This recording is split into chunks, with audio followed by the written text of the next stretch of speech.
Back to my YouTube channel. ಇದು Rashmi's blogs. ಇವತ್ತು ನಾನು ಬಳಕಾಯಿ ಕಬಾಬ್ ಮಾಡಬೇಕಂತ ಇದ್ದೀನಿ. ನೀವು ಹೇಗೆ ಮಾಡ್ತೀರಾ ನನಗೆ ಗೊತ್ತಿಲ್ಲ, ಆದರೆ ನಾನು ಹೇಗೆ ಮಾಡ್ತೀನಿ ಅನ್ನೋದು ಇವತ್ತು ನಾನು ತೋರಿಸ್ಕೊಡ್ತೀನಿ. ಬನ್ನಿ. ನಾನು ಪಾತ್ರೆ ಇಟ್ಕೊಂಡಿದ್ದೀನಿ. ಏನಕ್ಕೆ ಅಂದ್ರೆ ಈಗ ಮೇನ್ ಬಾಳೆಕಾಯಿ ಹೆಚ್ಚು ನಾವು ಅದು ಕಪ್ಪಾಗಬಾರ್ದು ಅನ್ನೋದಕ್ಕೆ ಪಾತ್ರೆ ಸ್ವಲ್ಪ ನೀರು ಹಾಕ್ಕೊಂಡು ಹಾಗೆ ಬಾಳೆಕಾಯಿ ಎಷ್ಟು ಬೇಕೋ ಎಷ್ಟು ಮುಳುಗುತ್ತೋ ಅಷ್ಟು ನೀರು ಹಾಕ್ಕೊಂತಾರೆ. ನೀರು ಹಾಕ್ಬಿಟ್ಟು ಹಾಗೆ ಒಂದು ಸ್ಪೂನ್ ಉಪ್ಪು ಹಾಕ್ತಾಯಿದ್ದೀನಿ. ಯಾಕಂದರೆ ಬಾಳೆಕಾಯಿ ಕಪ್ಪಾಗಬಾರ್ದು ಅಂತ. ಅದೇ ಬಾಳೆಕಾಯಿ ಕಬಾಬ್ ಈಗ ತಿಂತಾಯಿದ್ದೀನಿ. ಏನು ಸಖತ್ತಾಗಿದೆ ಗೊತ್ತಾ, ತುಂಬ ಚೆನ್ನಾಗಿ ಬಂದಿದೆ. ನಾನಲ್ಲಿ 3 ಬಾಳೆಕಾಯಿ ಇಟ್ಕೊಂಡಿದ್ದೀನಿ. ನಿಮಗೆ ಎಷ್ಟು ಬೇಕೋ ಅಷ್ಟು ಕಟ್ ಮಾಡಿಕೊಡ್ರಿ. ಬೇಕಾದ್ರೆ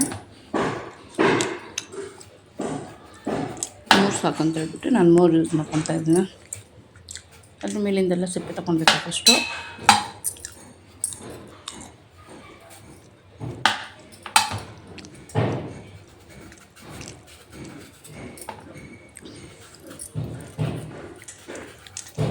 ಸಿಪ್ಪೆ ತೆಗೆದ್ಬಿಟ್ಟು ಸಣ್ಣ ಸಣ್ಣದಾಗಿ ನಾನು ಹೆಚ್ಕೊಂಡ್ಬಿಟ್ಟು ಆ ನೀರಿಗೆ ಹಾಕ್ತೀನಿ.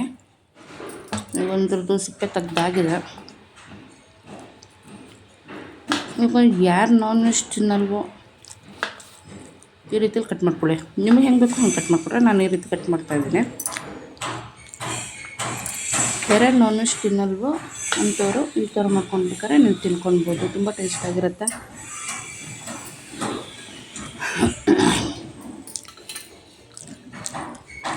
ಕರಗಿರಲಿಲ್ಲ, ಅದಕ್ಕೆ ಉಪ್ಪು ಕರಗಿಸಿ ಬಾಳೆಕಾಯಿ ಹಾಕ್ತಾಯಿದ್ದೀನಿ.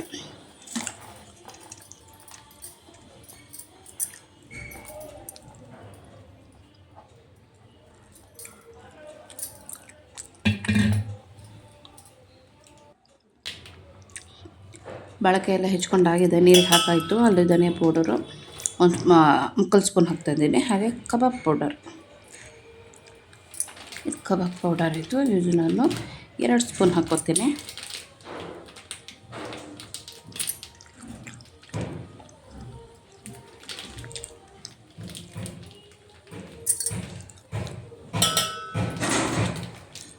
ನೆಕ್ಸ್ಟ್ ಬಂದುಬಿಟ್ಟು ಚಿಲ್ಲಿ ಪೌಡರ್ ಹಾಕ್ತೀನಿ. ಚಿಲ್ಲಿ ಪೌಡರ್ ಒಂದು 1 ಸ್ಪೂನ್.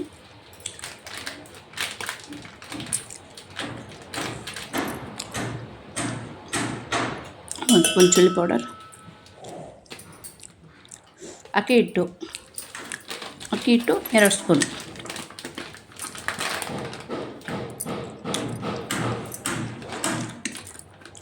ಅಕ್ಕಿ ಹಿಟ್ಟಾದಮೇಲೆ ಕಾರ್ನ್ಫ್ಲೋರ್, ಜೋಳದ ಹಿಟ್ಟು 2 ಸ್ಪೂನ್.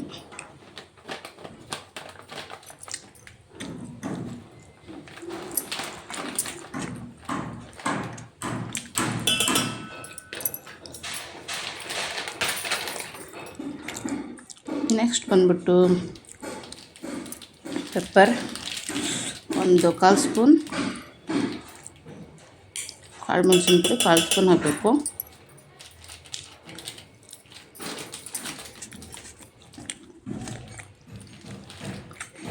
ನೆಕ್ಸ್ಟ್ ಬಂದ್ಬಿಟ್ಟು ಜೀರಾ ಪೌಡರ್ ಒಂದು 1/2 ಸ್ಪೂನ್, ಅರ್ಧ ಸ್ಪೂನ್ ಜೀರಾ ಪೌಡರ್.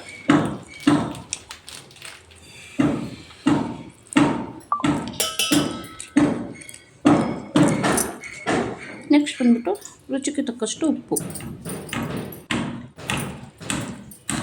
ಇವು ಚೆನ್ನಾಗಿ ಮಿಕ್ಸ್ ಮಾಡಬೇಕು. ಕಲರ್ ಹಾಕೊಂಡು ನೋಡಿ, ಈಗ ಚೆನ್ನಾಗಿ ಮಿಕ್ಸ್ ಮಾಡಾದ್ಮೇಲೆ ಸ್ವಲ್ಪ ನೀರೋದಕ್ಕೆ ಬೆರೆಸಿ ಅದರ ಹದ ನೋಡ್ಕೊಳ್ಬೇಕು. ಫಸ್ಟು ಸ್ವಲ್ಪನೇ ಹಾಕ್ಬಿಟ್ರೆ ಒಂದು ಸತಿ ಸುಟ್ಕೊಳಕ್ಕೆ ಹೋಗ್ಬಿಡ್ರಿ ನೀರು.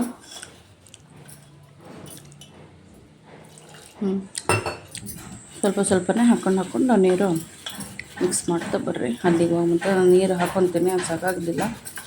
ಹದ ಬರೋ ತನಕ ನೀರು ಹಾಕೋತಾ ಇರಬೇಕು.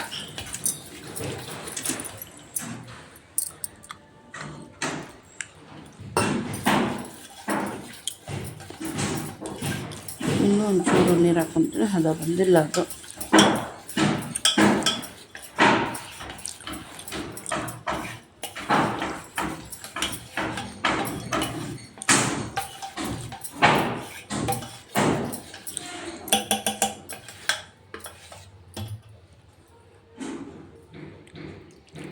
ಇಷ್ಟು ಹದ ಬರುತ್ತೆ ಸಾಕು. ಈ ಹದಕ್ಕೆ ನಾವು ಬಾಳೆಕಾಯನ್ನ ಹಾಕ್ಕೊಂಡ್ಬಿಟ್ಟು ಚೆನ್ನಾಗಿ ಮಿಕ್ಸ್ ಮಾಡಬೇಕು. ಇದಕ್ಕೆ ಇವಾಗ ಲಿಂಬು ಆ್ಯಡ್ ಮಾಡಬೇಕು. ಇವಾಗ ಈ ಹದಕ್ಕೆ ಬರಬೇಕು. ಈ ಹದಕ್ಕೆ ಬಂದಾದಮೇಲೆ ಬಾಳೆಕಾಯಿ ಹಾಕ್ಕೊತೀನಿ. ಬಾಳೆಕಾಯಿ ಹಾಕ್ಕೊಂಡಾದ್ಮೇಲೆ ಅದ್ರ ಮೇಲಕ್ಕೆ ಅರ್ಧ ಲಿಂಬು ಹಾಕ್ಕೊತೀನಿ. ಅರ್ಧ ಲಿಂಬು ಜ್ಯೂಸ್ ಹಾಕ್ಕೊತೀನಿ.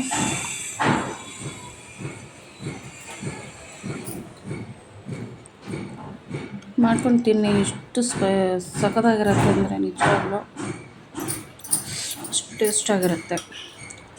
ನಾನು ಹೇಳಿದ್ದೀನಿ, ಇವಾಗ ನನ್ನ ಮಗ ಬರೋತ್ತಿಗೆ ನಾನು ಮಾಡಿಡ್ತೀನಿ ತಿನ್ಕೋ ಅಂತ ಹೇಳಿದ್ದೀನಿ.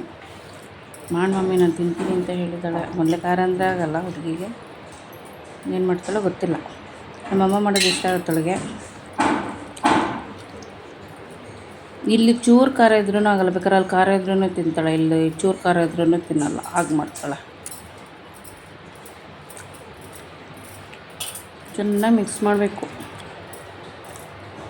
ಬಾಳೆಕಾಯಿ ಹಿಡಿಬೇಕಲ್ಲ,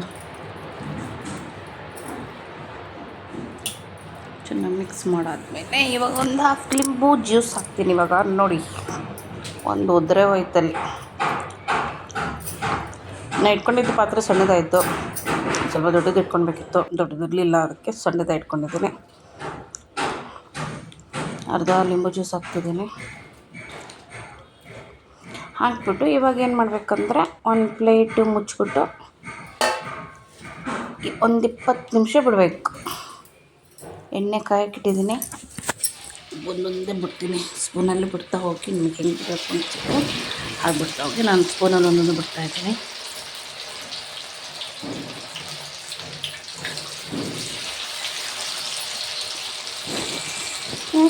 ಚಾಟ ಪಾಟ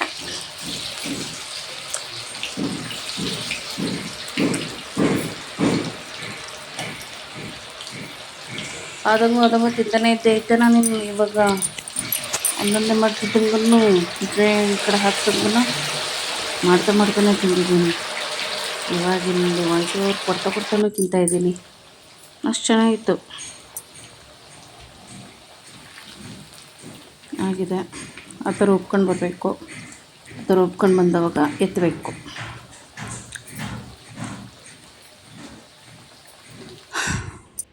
ಕಬಾಬ್ ರೆಡಿಯಾಗಿದೆ. ಅದು ಲಾಸ್ಟಿಗೆ ಇದನ್ನು ಎತ್ಕೊತೀವಲ್ಲ, ಇದು ಕಬಾಬ್ ಅನ್ನೋ ರೀತಿಯಲ್ಲಿ ನಾನು ಬಾಳೆಕಾಯಿ ಕಬಾಬ್ ಮಾಡಿದ್ದೀನಲ್ಲ,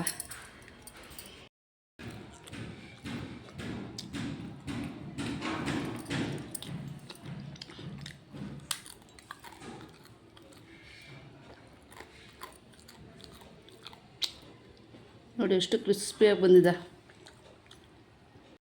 ತಿಂತಾಯಿದ್ರೆ ಆ ಸೌಂಡಲ್ಲೇ ನಿಮಗೆ ಗೊತ್ತಾಗುತ್ತೆ ಅದೆಷ್ಟು ಕ್ರಿಸ್ಪಿಯಾಗಿ ಬಂದಿದೆ ಅಂತ. ಕರಿಮ್ ಅನ್ನೋಕ್ಕೆ ಬರ್ತಾ ಇರುತ್ತೆ. ಒಂದು ಸತಿ ಟ್ರೈ ಮಾಡಿ ಫ್ರೆಂಡ್ಸ್. ಓಕೆ ಫ್ರೆಂಡ್ಸ್, ಬಾಯ್. ರೆಡಿಯಾಗಿದೆ ಬಾಳೆಕಾಯಿ ಕಬಾಬ್. ಹಾಗೆ ಅದ್ರ ಜೊತೆ ಕಬಾಬ್ ಆದಮೇಲೆ ಇನ್ನೂ ಬಿಸಿನೇ ಇರುತ್ತಲ್ವ ಎಣ್ಣೆ, ಅದ್ರ ಮೇಲಕ್ಕೆ ಈ ಕರ್ಬೇವಿನ ಸೊಪ್ಪು ಹುರ್ಕೊಂಡು ಇದಕ್ಕೆ ಹಾಕ್ಕೊಳ್ಳಿ, ಆವಾಗ ಚೆನ್ನಾಗಿರುತ್ತೆ. ಹಾಗೆ ನಿಮ್ಗೆ ಯಾರಿಗೆ ಹಸಿಮೆಣಸು ಇಷ್ಟನೋ ಅಂಥವ್ರು ಕೂಡ 1-2 ಹಸಿಮೆಣಸು ಅದೇ ಎಣ್ಣೆಯಲ್ಲೇ ಫ್ರೈ ಮಾಡಿಕೊಂಡು ಇದಕ್ಕೆ ಹಾಕ್ಕೊಳ್ಳಿ. ಹಾಗೆ ಅದ್ರ ಜೊತೆ ಈರುಳ್ಳಿ, ಲಿಂಬು ಸಖತ್ತಾಗಿರುತ್ತೆ. ಆ ಲಿಂಬು ಇದಕ್ಕೆ ಸ್ವಲ್ಪ ಹೀಗೆ ಉದುರಿಸ್ಕೊಂಡು ಬಂದು ರಸ ತಿಂತಾಯಿದ್ರೆ ಅದರ ಮಜಾನೇ ಬೇರೆ. ಓಕೆ ಫ್ರೆಂಡ್ಸ್, ಈ ವಿಡಿಯೋ ಇಷ್ಟ ಆದಲ್ಲಿ ಲೈಕ್, ಶೇರ್ ಆ್ಯಂಡ್ ಕಮೆಂಟ್ ಮಾಡಿ. ಹಾಗೆ ನನ್ನ ಚಾನಲ್ನ ಸಬ್ಸ್ಕ್ರೈಬ್ ಮಾಡೋದಂತೂ ಮರಿಬೇಡಿ. ಹೊಸದಾಗಿ ಯಾರು ನೋಡ್ತಾ ಇದ್ದೀರಾ ನನ್ನ ಚಾನಲ್ನ ಸಬ್ಸ್ಕ್ರೈಬ್ ಮಾಡಿಕೊಂಡು ಈ ವಿಡಿಯೋ ವಾಚ್ ಮಾಡಿ ಅಂತ ಹೇಳ್ಬಿಟ್ಟು ಕೇಳ್ಕೊತಾ ಇದ್ದೀನಿ. ನೆಕ್ಸ್ಟ್ ವಿಡಿಯೋದಲ್ಲಿ ಮತ್ತೆ ನಾನು ಸಿಗ್ತೀನಿ. ಅಲ್ಲಿವರೆಗೂ ನಮಸ್ಕಾರ.